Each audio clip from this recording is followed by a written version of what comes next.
Naghalo-halo na ang Diyos at ang mura sa utak niya. Makasalanan na talaga siya dahil sa lalaking to nasugo ng dyablo. Ilang sandali siyang napatangal lang sa pinto. She found Brian half naked inside a very small room with a very small white bed na kasyang 2 tao kapag magkapatong.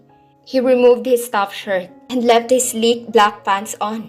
Mamasa-masa pa ang katawan nito dulot ng walang katapusang lakarang ginawa nila kanina marating lang ang bayan. She studied his very rugged and very handsome feature. Para itong bida sa mga action movies na napapanood niya. Kahit pagod na, angat pa rin ang pagkakahulma ng muka.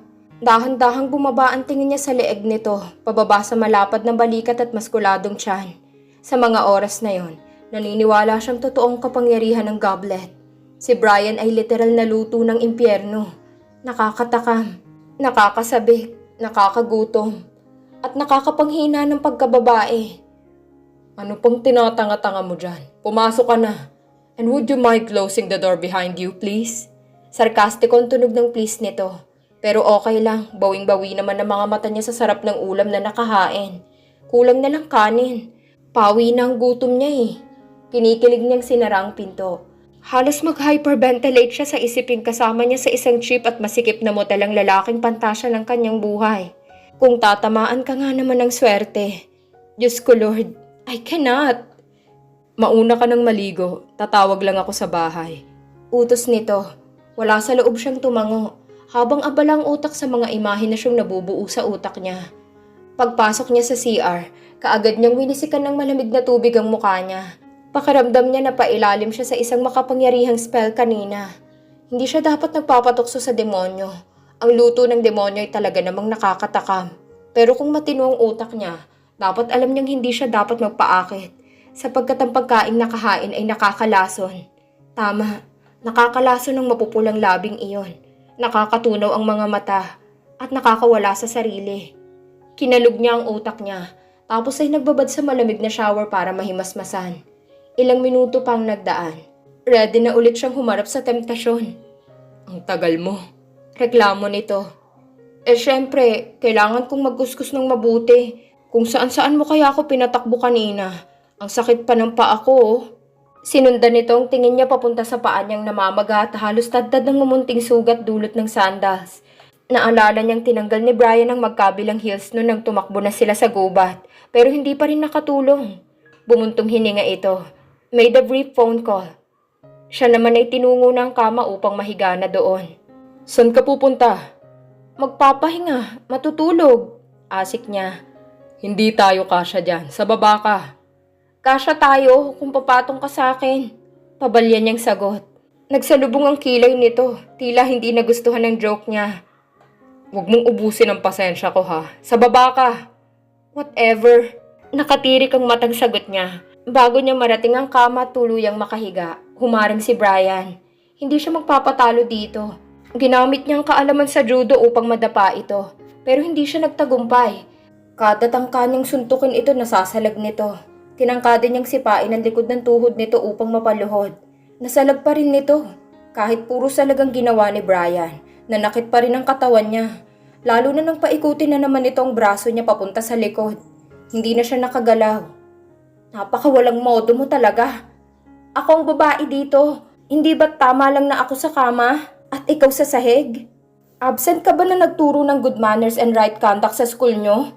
Sigaw niyang pilit kumakawala. Babae? Ikaw? Babae ang tawag mo sa sarili mo? Sorry, hindi ko napansin. Kusa niya itong binitiwan. Humarap siya dito ng salubong ang kilay at madilim ang anyo. Hoy, kanina ka pa? Nakakababae ka na. Itinaas niya ang noo. Hindi siya papayag na basta na lang magpatalo. Humugot siya ng malalim na hininga. Inayos ang itim na gown na suot. Bumaba ang ukab nito sa tamang pwesto sa gitna ng kanyang medyo malusog na harap. Pagkatapos ay inilabas niya ang mahabang legs na pinalutang ang kaputian ng maitim na tela ng damit. Naging mailap ang tingin ni Brian. Irap itong tumalikod sa kanya.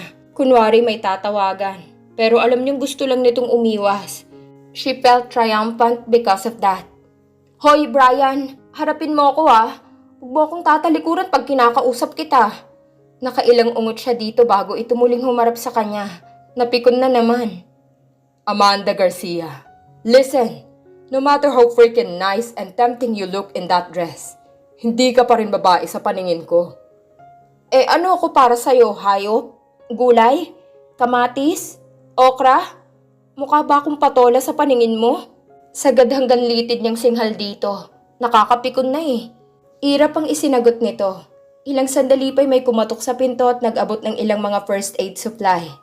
So he called the front desk to request for medicines. Natahimik siya dahil doon. Maupo ka. Utos nito while tilting his head towards the bed. Naupo siya doon. Then he sat in front of her. Ipinatong ang paa niya sa tuhod nito and worked on her scratches. He can see the fullness of her thigh and legs dahil sa mataas na pagkakapunit ng gown. She didn't pay attention on it. Mas naging abala ang utak at puso niya sa pag-absorb sa gesture na yun ni Brian. Hindi niya lubos maisip na mag-aaksaya ito ng panahong gamutin ang munting mga sugat niya. Dahan-dahan ang ginawa nitong pagpahid ng gamot doon. Ganon din ang ginawa nito sa kabila niyang paa. Nang mga oras na yon, pakiramdam niya tumigil ang ikot ng mundo.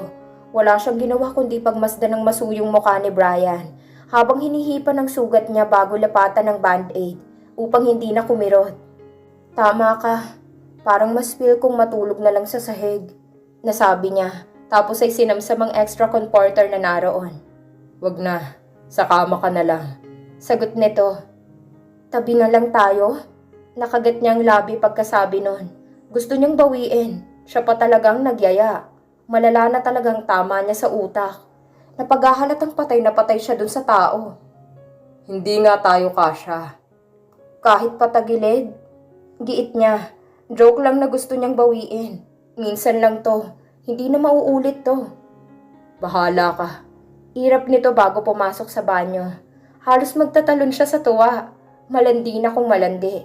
Pero sinong babaeng hindi kikiligin kapag ang lalaking pinangarap at nakikita lang sa TV o sa magazine ay makakatabi na niya? O diba? Babae lang siya. Marupok. Sabay tawa. Imagine you are in a very small room. Imagine the room was very dim lighted and well scented. Imagine a very soft, overly romantic music in the air. And you were sleeping in a tiny bed, back to back with the man of your dreams. Yun si Amanda sa mga oras na yon. Kumikis-kis ang likod niya sa likod ng pinakapangarap niyang lalaki. At katabi niya ito sa isang napakaliit ngunit malambot na kama ng motel. She was living her dreams at the moment. Ngayon nila sabihin sa mukha niya na imposibleng mangyari ang mga pantasya niya kay Brian. Lahat ng taong kumontra sa kanya noon. Huyo silang lahat sa kanya ngayon. Brian, gising ka pa? Kagat labi niyang bulong dito. Magkatalikod pa rin sila sa isa't isa. Hindi ito umimik, hindi rin gumalaw. Brian, pangungulit niya. Shut up.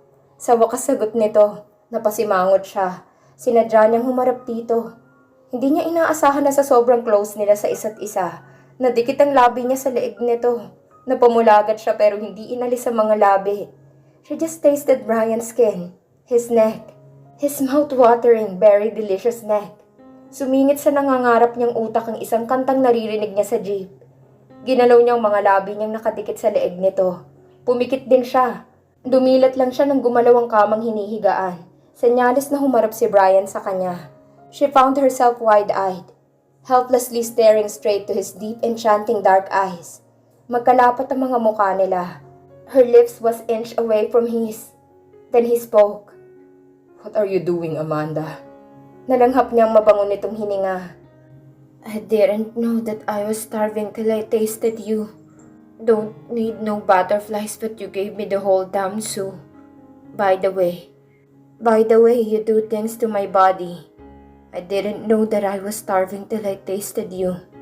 Nagsalubong ang kilay nito. Yun ang kantang pumasok sa utak niya. What? Oh, he's so cute when confused. Such an adorable devil. Kumakanta ako. It's not a song. It is. Starving ang pamagat nun. Narinig ko yun sa jeep. Napakurap ito. When you sing, you put rhythm on it. You don't just say it. Sa hindi ako marunong kumanta kaya sinasabi ko na lang. Tumirik ang mga mata nito. Parang nasisiraan na ng ulo sa pakikitungo sa kanya. Ewan ko sa'yo. Sumasakit ang ulo ko sa'yo. Alam mo kung ano ka?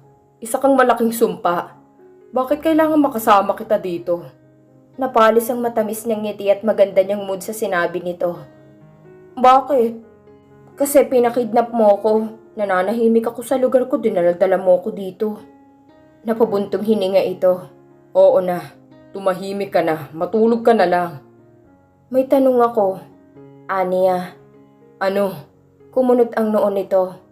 Kagat niya ang labing nakatitig sa medyo nakaawang nitong bibig. Nag-aantay ng sagot niya. Umamin ka nga sa akin. Totoong powers ng goblet, no? Luto ka talaga ng demonyo kaya ganyan ka kagwapo. Mas lalo lang kumunot ang noon nito at mas lalo lang lumala ang kagwapuhan nito sa paningin niya. Yun bang epekto ng amoy ng pulbura sa'yo? Hindi, ito ang epekto ng amoy mo sa akin. Anong brand ng pabango mo? Wala akong pabango. Mukha bang makakapagdala pa ako nun dito? Tumangutango siya. Brian. Ano? Kapag ginahasa ka ba magdedemanda ka? Magsusumbong ka sa mga pulis? Sira ulo. Ang sagot nito, nasisiraan na nga siguro siya ng ulo. Hindi na niya alam ang sinasabi niya. Pakiramdam niya lutang na siya. Narinig pa niyang nagsalita si Brian. Pero dulot ng sobrang pagod at tensyong naramdaman kanina, inagaw na ng antok ang diwa ni Amanda. Tangay niya sa panaginip ang nakakabighaning close-up look ni Brian Villamor. Bukang liwayway nang dumating ang sundo nila. 2 kotse ang nasa unahan nila. Samantalang 2 rin ang nasa likuran. Brian was driving their car. Tinanggihan nitong alok ng isang tauhan na itong magdadrive para dito. Sobrang lakas ng kumpiyansa sa sarili. Nakakaasar. Base sa report ng isang tauhan nito, kumpirmadong Hades nga ang nakaengkwentro nila. At pakay ng mga itong dukutin si Brian. Ang hindi niya maintindihan ay kung bakit kailangan pang dukutin si Brian. Kung kasama na ng mga ito si Rochelle. Ibig sabihin hawak na ng grupong yun ang pinag-aagawang kupita. Ngayong hindi na siya sigurado kung inosente nga ba ang kapatid niya o totoong nilamon na ito ng sobrang taas nitong mga ambisyon. Napalingon siya kay Brian. Abala ito sa pagmamaneho at mukhang malalim ang iniisip. Ilan sandali pa'y may namataan siyang gasoline station. Nakaramdam siya ng pananakit ng puson. Pwede bang itabi mo muna dyan? Naiihina ako kanina pa eh. Nagmamadali tayo, tiisin mo na lang muna yan. Malayo pa ang biyahe, hindi na to aabot. Reklamo niya dito. Wala itong nagawa kundi ang iparada ang kotse sa may gasoline station. Patakbo siyang lumabas ng kotse. Nakiusap siya sa isang bantay na naroon na makigamit ng banyo. Itinuro siya sa likod na bahagi ng lugar. Tinungo niya yon. 2 maliit na banyong nakita niya. Kaagad siyang pumasok sa pambabae. Matapos ang ilang minuto, hindi niya inaasahan ng mabubungaran sa paglabas niya. Ate, nalalaki ang mga mata niya. She hushed her. Amanda, let's go! Sumama ka na sa akin. Halata sa tinig nito ang tensyon. Iginala niya ang mga mata sa paligid. Wala itong kasama. Anong ginagawa mo dito? Hindi ba kasama ka ng masasamang taong yun kagabi? Tumakas ako at sinundan kita dito. Nakuha na nila ang goblet, kaya wala na silang kailangan sa akin. Bago pa nila ako patayin, nakatakas ako. Ikaw din. Bago pa malaman ni Brian Villamor na wala ka ng silbi sa kanya, tumakas ka na. Papatayin ka rin niya. Masamang taong nag-aagawan sa kasumpa-sumpang kupita na yun. Hindi ka dapat nadadamay sa gulong to. Umalis na tayo, habang may panahon pa. Napaawang ang mga labi niya sa sinabi nito. Hindi masamang tao si Brian. Amanda, naririnig mo ba ang sarili mo? That man is a bachelor tycoon. Ilang taon ko siyang nakasama kaya alam ko kung gaano kaitim ang buto ng taong yon. Si Brian Villamor ang pinakatuso sa lahat ng mga bachelor tycoon. Baka hindi mo alam. Siyang pinaka nakakatakot. Dahil hindi mo na alam kung kailan siya nagsisinungaling at kung kailan nagsasabi ng totoo. Kailangan kanya ngayon dahil sa akin. Pero sa oras na malaman niyang wala na sa akin ang goblet, pwede kanyang patayin. Hindi kita maintindihan, Aniya. Sa totoo lang sinasabi ng utak niyang tumakas kasama ng ate niya. Yun naman ang pinaka-goal niya, ang ipagtanggol ang kapatid niya sa lahat ng kaguluhang ito. Pero parang ang bigat ng puso niyang iwanan si Brian sa ganitong sitwasyon. Kung nasa kanila na ang goblet, bakit kailangan nilang dukutin si Brian? Hindi ko alam. Huwag ka ng maraming tanong, sumama ka na lang. Singhal nito sa kanya. Inabot nito ang kamay niya upang hilain siya palayo sa lugar. Alam mo kung anong nangyayari, ate. Sabihin mo kung bakit kailangan nila si Brian. Giit niya. Nakipagmatigasan siya dito. Because of his bloodline. The Descendants of Hades are one of the oldest organizations in Greece. Isang grupo sila ng mga kultong naniniwala sa kakayahan ng goblet na magbigay ng walang hanggang buhay at kailangan si Brian sa ritual na yon. Dahil siya ang pinakahuling henerasyon ng mga guardians ng goblet. Anong kailangan nila kay Brian? Amanda, please. Let's go. Sumama ka na lang. Mas makakabuti. Sagutin mo ang tanong ko. Asik niya. They need his bleeding heart. They need to kill him and drink the blood from his heart using the goblet. It was a cold thing, Amanda. Nakakatakot ang mga Greek na yan. Kaya utang na loob, bunso. Sumama ka na sa akin. Bigla nitong naisabi. Hinila niya ang kamay niyang hawak ng kapatid. Halos mawalan ng dugo ang mukha niya sa narinig. Kung ganon, delikado ang buhay ni Brian laban sa mga taong yon. Alam niyang maraming tauhang nagbabantay dito. Ngunit hindi sa lahat ng pagkakataon ay siswertehin itong makaligtas. Nakita niya ang abilidad ng mga taga-Hades. Magagaling ang mga ito at bihasa sa lahat ng klase ng duelo. Hindi basta-bastang mapapatumba ang sino man sa mga ito. Ang kaba niya ay umabot na sa pinakamalalim na parte ng kanyang puso. Halos sumakit ang buong katawan niya sa revelasyong iyon. Hindi niya pwedeng pabayaan si Brian. Kailangan mabuwag ang Hades. Kung hindi ito magkakaroon ng katahimikan. Parating manganganib ang buhay nito. Amanda! Nanlaki ang mga mata niya. It was Brian. He was looking for her. Nahintakutan siya para sa kapatid. Itinulak niya ito upang makapagkubli sa gilid ng banyo. Ano bang ginagawa mo? Kanina ka pa dito ah. Nagmamadali tayo. Halos namutla siya sa tanong nito. Kung lalapit pa si Brian sa kanya, ilang hakbang lamang makikita nito ang ate niya. Tara na. Pilit niyang kinalma ang sarili. Ngunit parang kinutuban si Brian. Tinitigan siya nito tapos iginala ang paningin sa paligid. Naalala niyang sinabi ni Rochelle. Mapanlin lang si Brian Villamor. Kahit mukha itong mabait sa paningin niya. Hindi niya alam kung anong klaseng demonyong nakatago sa maganda nitong anyo. Mas makabubuti kung hindi nito makikita ang kapatid niya. Hindi siya sigurado kung ano ang kaya nitong gawin kay Rochelle. Lumapit siya dito at hinila ang kamay nito palayo sa lugar. Bakit ngayon bigla kang nagmamadali? Usisa nito. Hindi ito nagpahila sa kanya. Nanatili lang sa kinatatayuan. Ikaw ang nagmamadali, hindi ako. Kaya tara na. Bago pa kita maghahasa dito. Naghabulan ng bilis ng tibok ng puso niya nang humakbang si Brian palapit sa gilid ng banyo. Kung pipilitin niya itong umalis sa lugar, mas lalo lamang itong maghihinala. She needed something to distract his thoughts. Nanlaki ang mga mata niya nang patuloy itong humakbang patungo sa direksyong hindi nito dapat puntahan. Mauhuli ang ate niya. Yun ang siguradong mangyayari kung hindi siya gagawa ng paraan. Umandar ng mabilis ang utak niya. Kasing bilis ng mga paa niyang tumakbo patungo sa harapan nito. Ikinagulat ni Brian ang paghila niya sa leeg nito at ang biglang paglapat ng mga labi nila.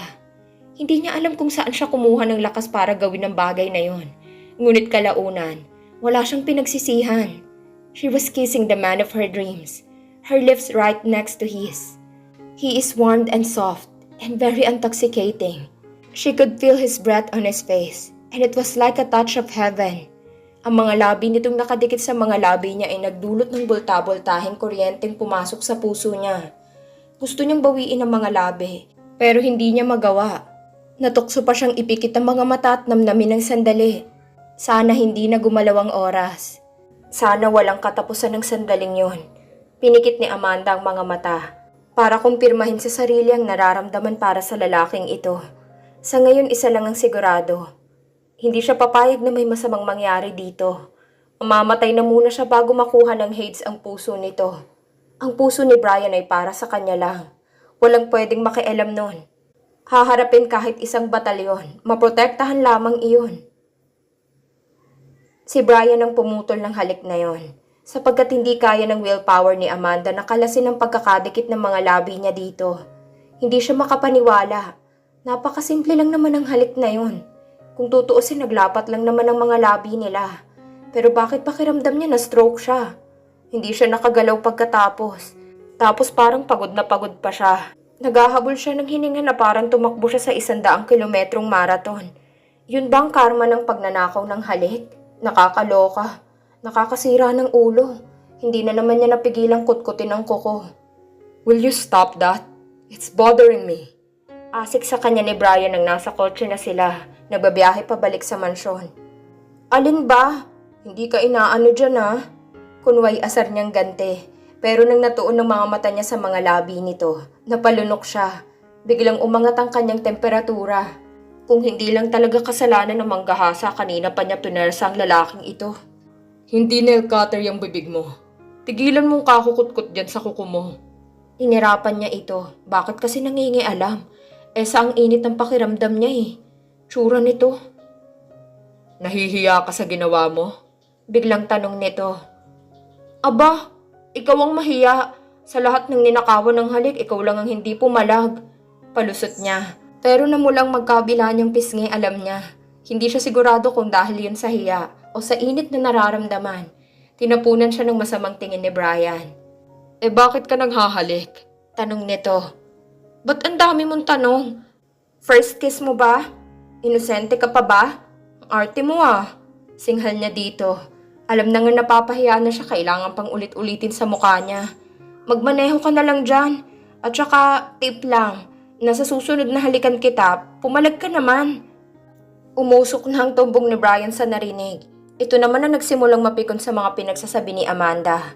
Sa susunod na halikan mo ako, papuputukin ko yung nguso mo. At huwag kang papalag Ay, grabe siya. Pumapatol sa babae. Huwag kang mag-ambisyon. Hindi ka babae. Giit pa nito na mas lalo niyang kinatahimik. Ano naman kaya ang tingin nito sa kanya kung hindi babae? Linta? Higad? Ipinilid niya ang ulo. Hindi naman siguro. Natigil ang iniisip niya nang tumunog ang cellphone nito. He was on his Bluetooth earphone. Natuon ang atensyon niya kay Brian nang magbago ang ekspresyon ng mukha nito. Naging seryoso at tila nanigas ang panga in trying to control anger. What did you say? She was there? You saw her? Sigaw nito sa phone. Sabay na pamura ito. Napaayo siya sa pagkakaupo. Kinutuban siyang si Rochelle ang tinutukoy nito. Wala nang iba. Mas lalo siyang kinabahan nang magbigay ng instruction si Brian na bumalik sila sa lugar at itrack ang sasakyan ng kapatid niya. Anong nangyayari? Tanong niya ng kabigi ni Brian ng manibela pabalik. Tiningnan din siya nito ng masama. It looks like your sister was following us. She was on that gasoline station. Sabi ko na nga ba, lulutang siya kapag nalaman niyang nasa akin ka. Nakakatakot ang ngiting sumungaw sa mga labi nito. Naalarma siya nang makita ang bangis na kumislap sa mga mata ni Brian. Bigla siyang kinabahan. Hindi si ate ang kalaban mo. Pabayaan mo na siya. Siyang nagbigay sa akin ng maraming sakit ng ulo. Pababayaan ko siya kung patay na siya. Nahintakutan siya sa narinig. Mas lalo na nang magbigay pa ito ng instruction sa ibang tauhan na hulihin si Rochelle sa kahit na paanong paraan, patay man o buhay. Hindi mo gagawin sa kapatid ko yun. Isang maliksing kilos ang ginawa niya. Ubod lakas niyang hinambalos ng kamaong cellphone nito, dahilan para mayupi iyon at mawasak. What the hell? Reaksyon ni Brian. Huwag mong ubusin ang pasensya ko, Amanda. Singhal nito. Napaigtad siya dahil doon. Hindi kita papayagang saktan ng kapatid ko. Hindi siyang kalaban mo. Wala na sa kanyang goblet. Nakuha na ng mga totoong kalaban mo. Deklara niya dito. Paano mo nalaman yon? Nabihag si ate ng Hades at isinuko niya ang goblet. Kaya maling taong pinupuntirya mo. Tumawa ito. Maraming alam si Rochelle tungkol sa mga underground activities ng grupong yon. Marami akong makukuhang impormasyon sa kanya. Pwede ko siyang mapakinabangan bago patayin. Hindi ito nakikinig sa kanya kahit na ano pang sabihin niya. Sa bilis ng pagmamaneho ni Brian, madali nilang naabutan ang dalawang naghahabulang sasakyan. Kinabahan siya dahil alam niyang ang ate niya ang laman ng isa sa mga sasakyang yon. Kung hindi man mahabol ng tauhan ni Brian si Rochelle, tsak nawala itong kawala kay Brian mismo. Magaling sa manibela ang lalaking ito. Talo pa nitong mga kilala niyang professional car racers. Inisip niyang kabigi ng manibela, ngunit sa sobrang bilis ng takbo nila, pareho silang mamamatay kapag ginawa niya yun. Ayaw din naman niyang mapahamak si Brian, kahit na gaano pa ito kagago. Naggitgitan ng 3 sasakyan. Pilit na kino-corner ng dalawa ang isa. Magaling din magmaneho si Rochelle. Hindi ito basta-basta napatigil kahit dalawa na ang umiipit dito. Huwag lang may maglabas ng baril at magpaputok. Mangingialam talaga siya. Wala ka pala sa ate ko eh. Galingan mo naman. Pangaasar pa niya kahit halos malamog na ang katawan niya sa mga banggaan. Dapat dito kay Villamor binibigyan ng distraction. Ngunit hindi nila inaasahan ang pagsalubong ng 3 iba pang kotse mula sa unahan. Mga tauhan ng Hades. Binangga ng mga itong sasakyan ni Rochelle hanggang sa bumalandra ito sa harapan nila. Naglabas ng baril ang mga nakamaskarang lalaki at pinaulanan sila ng bala. Kahit pa bulletproof ang sasakyan, hindi naging kampante si Brian. Gumawa ito ng paraan para iatras ang kotse at makakuha ng buwelo. Narinig niyang nakipagpalitan ng putok ang mga tauhan ni Brian para i-cover sila. Sa bilis ng mga pangyayari, hindi na niya nasundan kung nasaan na ang ate niya. Dahil pagtingin niya sa kotse nito, wala nang laman iyon. Kainis! Malutong na mura ang namutawi sa mga labi ni Brian. Kung bakit, yun ay dahil nakita nilang tumakas ang mga kalaban nang makitang ilan pang mga tauhan ni Brian ang dumating. Si ate! They got her. Asar nitong sagot. Halos matuyuan siya ng dugo sa mga pangyayari. Hawak na naman ang kalaban ng kapatid niya. Bawiin natin siya, deklara niya. I intend to. Papatayin ko ang traidor na yon kapag nahuli ko siya.